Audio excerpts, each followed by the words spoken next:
Popular Twitch streamer Emiru was assaulted at a Twitchcon event this past weekend and has now slammed Twitch for not doing much, if anything, about it, while the CEO Dan Clancy seems to be doing damage control and partying as a side project during the event. Now we're going to show you the full context of this. First of all, the actual assault that happened. And keep in mind the person that you're about to see that is going to try to do the assault seemingly walked past several lines in order to reach Emiru. Let's take a look at the full context clip of that incident.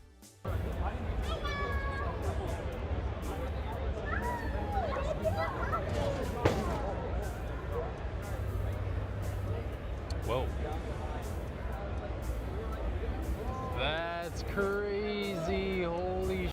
What the f was that?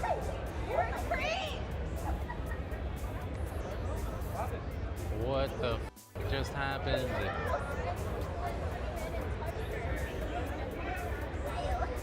What the f just happened?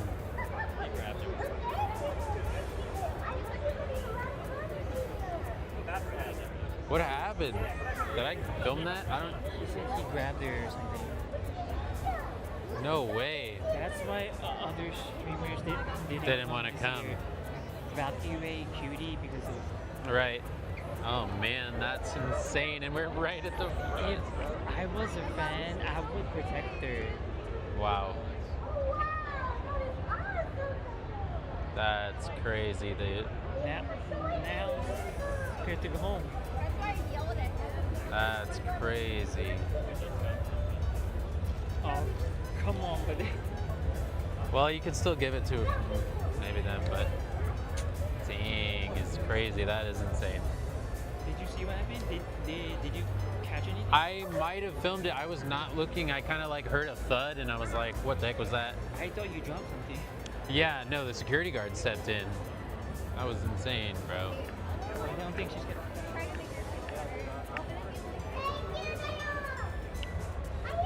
That's freaky, bro. That's wild. I don't think I want to be a streamer anymore. There are perks and downfalls to all of it. It really Wow. hurts as a fan seeing that. I mean, what a... Here it hurts. Huh? I said it hurts as a fan seeing that. Oh yeah, I mean, that's insane.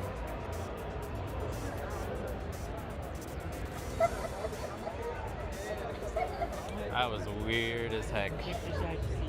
Now, after the incident, Twitch came onto X to say, quote, "The safety and security of all those attending TwitchCon is our highest priority. The behavior displayed by the individual involved in the incident yesterday involving a high-profile streamer was completely unacceptable and deeply upsetting. In line with existing TwitchCon security protocols, law enforcement and event security were on site and responded to the incident. We immediately blocked this individual from returning to the TwitchCon premises, and they are banned indefinitely from Twitch, both online and in-person events. We are coordinating with the impacted creators team and, per our standard protocols, continue to cooperate with any law enforcement investigations. We have increased security at the meet and greet attendee check-in point, and we will have additional security personnel surrounding participating streamers. If you've RSVP'd for a meet and greet, please note that we are unable to accommodate +1s for the remainder of the event. Twitch has zero tolerance for harassment or acts that inhibit the safety and security for our community. However, you may notice that readers are putting a community note to this saying, quote, "According to Emiru, the assaulter was not detained until hours after the incident happened. It was done so after her manager was pressing Twitch to do something." She also states that Twitch security did not step in when the incident happened and laughed about it afterwards. You may have noticed that there was some chatter going on after the initial incident happened. And here is video, you probably are seeing this on the screen right now, of the person, seemingly the person that had done the deed, walking free for a couple of hours before the incident happened. Now, after this happened, Emiru came onto YouTube in order to explain her side of the story.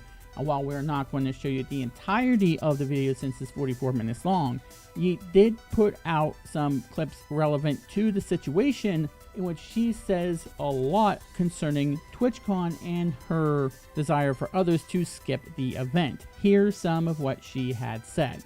my manager comes back to me and she's upset. She's like, okay, I've been talking to Twitch people and I'm really upset because I noticed a lot of negligence around the event and I'm not happy with the way that they're handling it now. And I'm like, what do you mean? She's like, well, I asked them, you know, like, what are they gonna do about this? And you know what they said initially? They said, oh, well, he's banned from the platform for 30 days.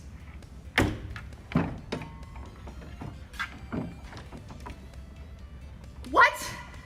And then she's obviously like, hello? Like, that needs to be indefinite. What the f are you talking about? Also, that's like nothing to do with anything. No one gives a f if he's banned on Twitch or not. Like, we're talking about the convention here. So they change it to indefinite. Takes an hour for that to happen, by the way. These two people are the head of security for Amazon and the head of risk for Twitch.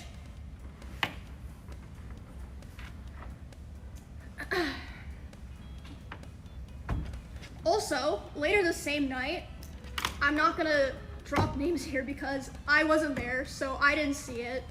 But I had multiple people tell me that key Twitch representatives last night were out partying.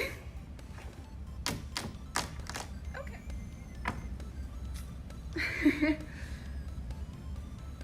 I don't think that Twitch would have put out an official statement if that clip wasn't posted and going viral. And even after the fact that that clip was posted and going viral, as far as I know, the other people who had meet and greets today were not reached out to ask if they wanted extra security or if they even wanted to cancel their meet and greet. Like, maybe some people were, but I know for a fact Extra Emily wasn't. My personal manager made sure that she had extra security. No one reached out to her. Don't know about everyone, but I know that for a fact. I really would discourage other creators from going back to TwitchCon, not just because it was able to happen at all, and what happened during it, and the aftermath. Like, it's just crazy. Like, why would their PR team say that? Like, you can literally see in the clip that he's allowed to walk away. But yeah, thank you guys.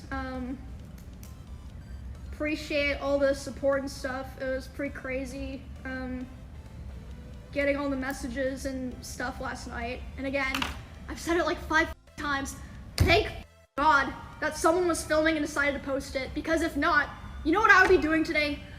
I would be so stressed being like, okay, do I have to disrupt my stuff that I have planned to announce that this thing happened to me and let people know that it could happen to them? So thank God for that guy. Like, thank you so much for doing that. Now here is yet another clip explaining why she still did her meet and greet even after this incident occurred, talking to another person who had said that she was still obligated to complete her meet and greet if she wanted to do other events at that TwitchCon. Here is her conversations with someone else at a McDonald's, which I assume was at the same locale as the event. Take a listen. Be nice. So I had to cancel my meet and greet because of the stuff, but in order to, I can't cancel my meet and greet and not cancel her show because of the fact that the reason I cancel my meet and greet is I don't want to be in the same place for 2 hours because of people being weird. Okay. And then I'm under contract with them, so I can't cancel one and not cancel the other. Interesting. Oh. So I'm sorry, I kept my Emmy. meet and greet because I wanted to keep my show.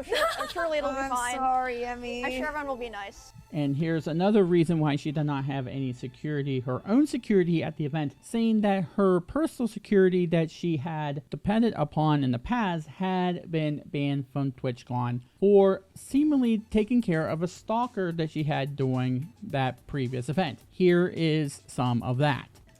I don't think that's true. Okay, maybe I should talk about this, whatever, who cares. I had a security guard 2 years ago where there was a guy following me around TwitchCon, and he like asked him to stop multiple times. My guard asked him and the guy wouldn't stop, so he grabbed the guy, but he didn't like hurt him. He was just holding the guy until like the con security came. And then for some reason they're like, yeah, because your security guard touched him, he's like perma-banned from the venue forever. But he didn't even hit him or anything. He just like held him while they waited for like the police to come. And, what the fuck? And it was like my favorite security guard. I can't have him at TwitchCon anymore. I was just like, okay, like it was so sad because he did like everything. Now, CEO of Twitch, Dan Clancy, had recently spoke about this incident to Taylor Lorenz, and here is his quotes concerning that. Take a listen. And others. Obviously, we saw one Twitch streamer yesterday, Emiru, get assaulted by a male fan, and a lot of streamers have, especially female streamers, have talked about, the danger that they feel from these sort of toxic, I guess, parasocial kind of creeps. What are you guys doing to prioritize safety? Because I know also a bunch of Twitch content creators said that they were too scared to even come to TwitchCon this year, just in case something like what happened yesterday would happen. The safety of our creators is the top priority. The challenge we face is a challenge in today's society. It's not limited to Twitch. It extends throughout our society. I do think that when you're live streaming, in many ways, since you control your community and you can ban people, you can make it so that those people that you don't want engaging with you and participating with you aren't there. Okay, it's very different. When I use other short form content and people say all sorts of stuff, well, I can't stop that. But when I live stream, they basically don't bother me. Now, what happened yesterday obviously was something that we care deeply about, securing this environment. We're looking very closely at everything that happened there, and I care deeply about Emmy. She's a friend of mine, and so I want to see how we can support her. This is just something we have to keep working on. I think everyone identifies our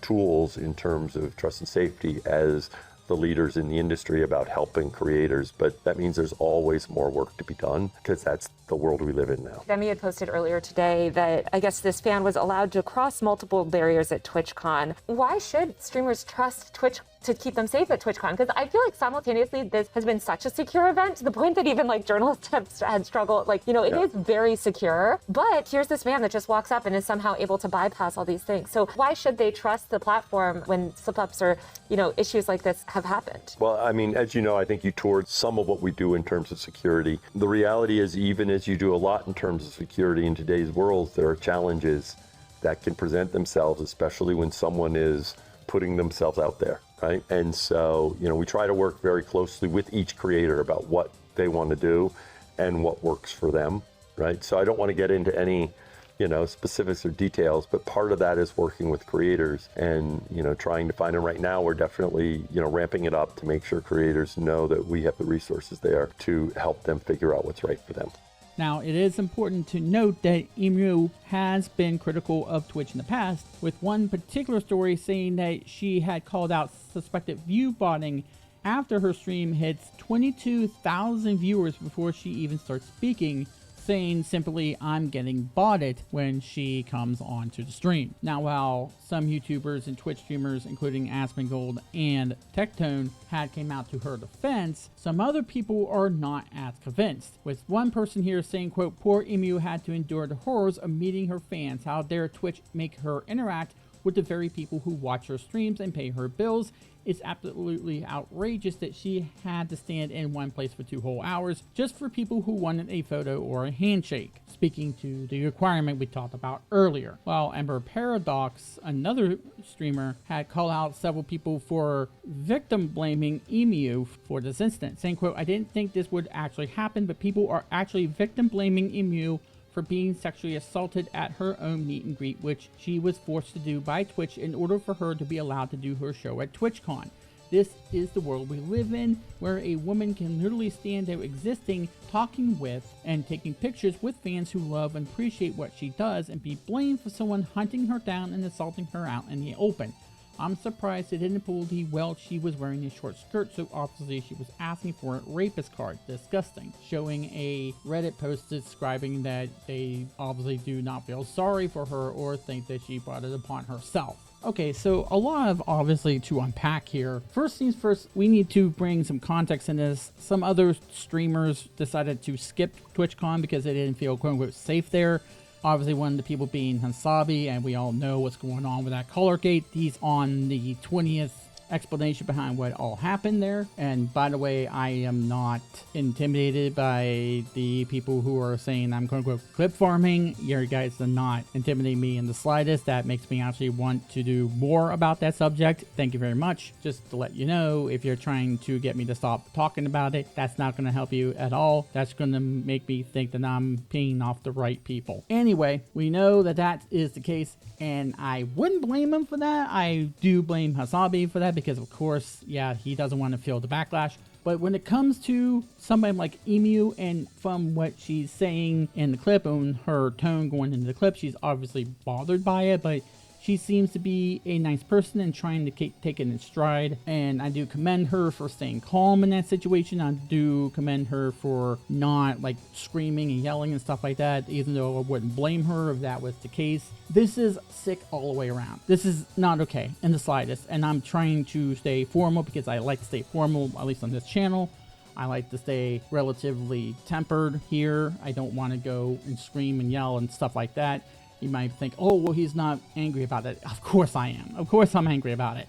But at the same time, I feel like I can convey a better message and have people listen if I'm not screaming, hollering, and using profane language and stuff like that, at least in these videos. Also, there are other people watching who might not appreciate that kind of thing. That being said, this guy, you saw that on the video, he just walked up to her and decided to not only steal a kiss, but seemingly trying to grope her. Where in that is that okay? How is that her fault? When this guy is walking past several places in which someone could have done something, or someone could have warned somebody that this guy was coming toward her. And at that point in time, we didn't know what he was going to do. And just assault her like that. And then afterwards, it takes just one person to bring him down, and one person who decided to shove him. And wow, did he ever shove him? And that guy that got shoved deserved it. Was the only person that decided to take action. No one else was there that decided to take action. Now, I can give the benefit of the doubt to the person that was filming, because he did say that he didn't see what happened. He only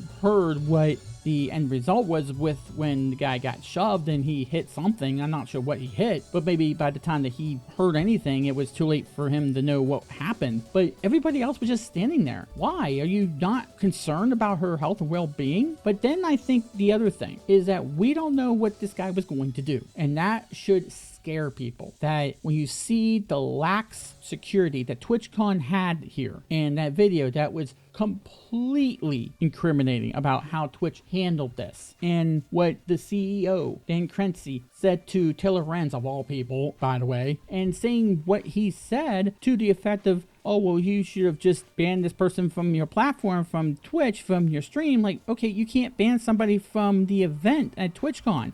And who knows who that person was? It could have been a disgruntled fan of hers that got banned because of abhorrent behavior. And then he went in and to TwitchCon, and who knows what he could have done? Who knows what he was there for? And then to top it all off, it took him 2 hours to do anything about him? Are you kidding me? I mean, a couple of years ago, you were more concerned about whether or not there was a mask mandate for this event than you were with actual security because of what happened now. Yes, I do remember a few years ago that was a big thing, and I talked about that back in the day, and I stand behind what I said there. It was absolutely unnecessary, given the stats about what was going on at that point in time. But apparently you care more about whether or not people have tools for getting rid of people with wrongthink than to actually make people feel safe at these events. I mean, you could badmouth people like Tectone and Asmongold or whoever else all you want, but the fact of the matter is that they're the ones calling this out. They're the ones saying she should not have been sexually assaulted here. And we talk all the time about women not feeling safe because of people like this, and you're not going to give them the security they need. The people who you're saying are misogynistic are the people who are calling this out right now. These female streamers should feel safe at these events, should not have to worry about stuff like this. And yes, the people who you're saying are against women being streamers are the people who are calling this out, the people who are saying they should feel safe. This is not a political issue. This is not left versus right issue. This is about someone who went up to this woman and just started trying to grope her and kiss her. I think maybe instead of trying to prevent quote unquote wrong think and letting people protect their echo chambers, maybe you should instead protect people like Emiru. Or maybe, just maybe, you could protect people who want to play a game without getting told that they are evil and abhorrent because they played a certain game. Maybe do that. Maybe protect people like Pikami, or people like those people who play games like Hogwarts Legacy and they got crapped on because they dared to play a game which certain people believed was somehow giving J.K. Rowling the money necessary in order to fund legislation which they cannot even prove she's funding to begin with, and second of all, they can't prove that she would even get the money for that game being sold. But maybe you should protect those people. Maybe you should protect people like Emiru who went through this. Why was that security banned from TwitchCon? Because he dared to do his job. He was just doing his job and you banned him.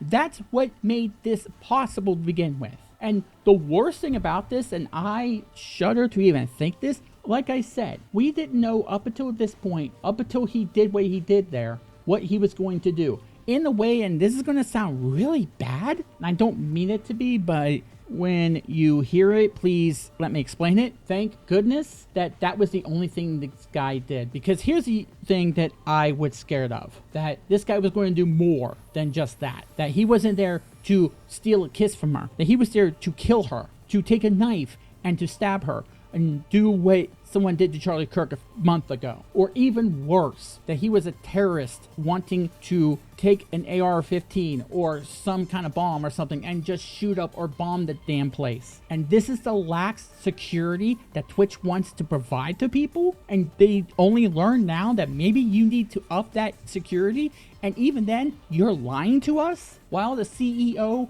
is partying and dropping women onto their backs when you can't even do the minimal requirements that you should have at any convention like this to make sure the wrong people don't get in, and you're more worried about whether or not people can protect their echo chambers than to actually protect actual streamers that give a crap about their audience and just want to have a good time, which apparently is hard to do at this event that's just happening for Lord knows how many years now. Yet you protect people like Hassan Piker. You protect people who are only there in order to get money and don't care about the audience, who could drop their audience tomorrow and they don't care one way or the other, who treat their audience like garbage and people are just applauding them for it, who will shock their dogs. And yes, this is probably going to end up being a lawsuit. And I am standing with Emiru on this. I am definitely standing with her on this. This is by far the worst I've ever seen it. And if TwitchCon goes down under tomorrow, I would not miss it for anything. No, Emiru, this is not your fault. You did not deserve this. You deserve to be safe. You deserve to feel safe. Any streamer, male or female, deserves to feel safe and to not have this happen. And Lord knows what he could have done. This could be a heck of a lot worse than what happened now. It should have never happened to begin with. She should feel safe, but in a weird way, it could have been a heck of a lot worse. And that is scary to think about if it was as bad as it was what we saw. And Twitch and Amazon need to be taken to task for this. They need to make this either safer or heads need to start rolling here. This has got to be the tipping point. Enough of this. Female streamers should feel safe streaming. People should feel safe in streaming what they want to stream. People should feel safe all around on Twitch and in this convention. And right now, they don't feel like they are. And they got places they can go. Some may be better than others, but there's places they can go. And if they go, it stands that their audience is going to go with them. So yeah, Twitch should be taken to task for this. And they should know better. They should know better than to let this happen. But yes, what are your thoughts about this? Leave a comment down below and please take care of yourself and each other. And as always, to be continued.